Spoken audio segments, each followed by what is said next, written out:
before I go touch base with a build for a project we're doing for some goal orientation stuff this year, kind of mixed with our racing program. Swag pack came in from Fuel Tech. Oh, he's got a shirt on too. Okay. And yeah, so we'll have those banners up and we'll be using the stickers and the shirts and sweatshirts, hats and stuff. Right now, we might do a giveaway with like a shirt and a sticker or something. I don't know yet. Might just wait till a few months. I don't have the car out right now. I feel kind of weird, like even talking about it, because I feel like I just got sponsored. I have like nothing to show for it. It feels really weird. But the car's almost done. I've done enough. Like, we're good.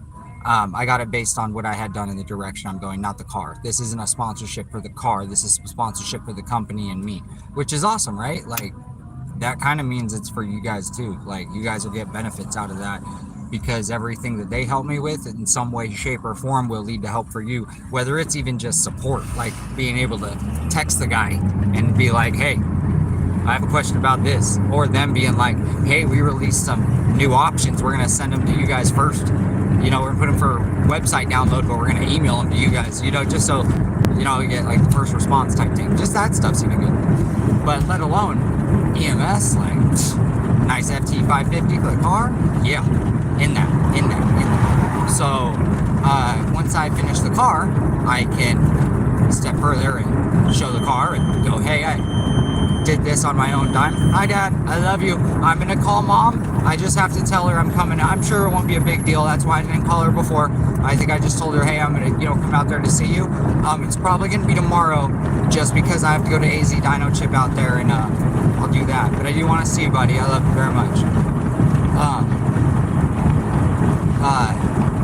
Talon is helping his mom this weekend and doing some family stuff, so he's going to be on that side of town. So I'm going to drive out there to see him rather than him coming out here. He'll come out next weekend and hang out. You guys will see him then. So yeah, we're going to go get lunch. We're going to go touch base with these cars this side, end up doing the AZ Dyno Chip meeting tomorrow and this that. I love you, buddy, so much.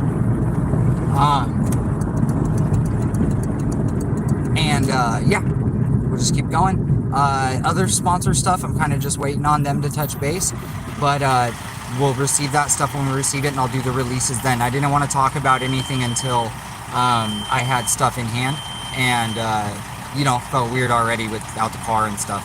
So the car will be done soon. I'll give you guys an update on that, since we're talking about, I'm from Arizona. I'll give you an update on that. So with Kane, I thought of that name because I was like, oh man, that would be a name for like a kid, like if I ended up having another kid. But it was just an idea. And then I was like, oh man, that sounds like it. It's just, I don't know, it sounded really cool to me. So I was like, oh, we're going to name the next car build that. And I thought it was going to be another Volvo. I had done the S70 and the S60, but it was, when I figured out what I wanted, it was going to be a budget car. I was like, oh, I can't use that name. It's just kind of a car that I'm doing out of wanting to do the YouTube and show my capability and go out with my friends and have fun.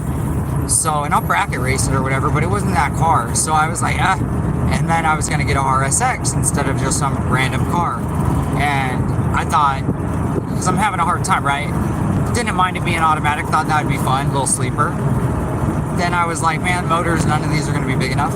Well, I was like, oh, an RSX. I loved my K20A3. I probably want to do an H or an F swap again, because the price right now, I could buy a RSX. I could even pull the stuff out of the RSX and put it in a shell for cheaper than I could probably do the swap.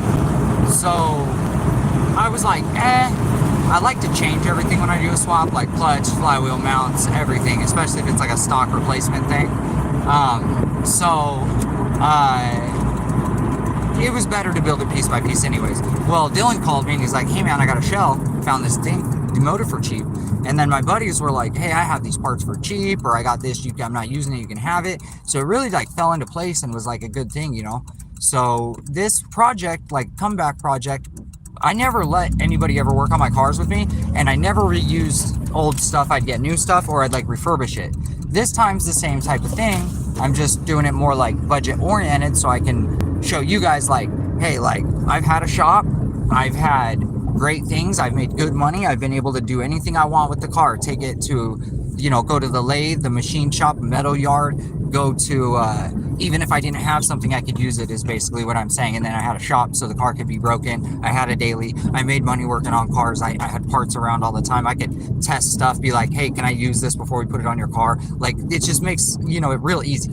So this now, after I shut the shop, was like, man, I want to tune, and I really don't need the shop for that because we're either going to the dyno or we're doing street tuning. And I got my tools, so if something breaks. And then it grew, and it was like, hey, if depending on what we need, I might have it. So I started getting parts. And then it was like, oh, I could still make this stuff because I don't really need a spot to do it. I could just do it at my house. I just didn't want cars at the house. And then I was like, man,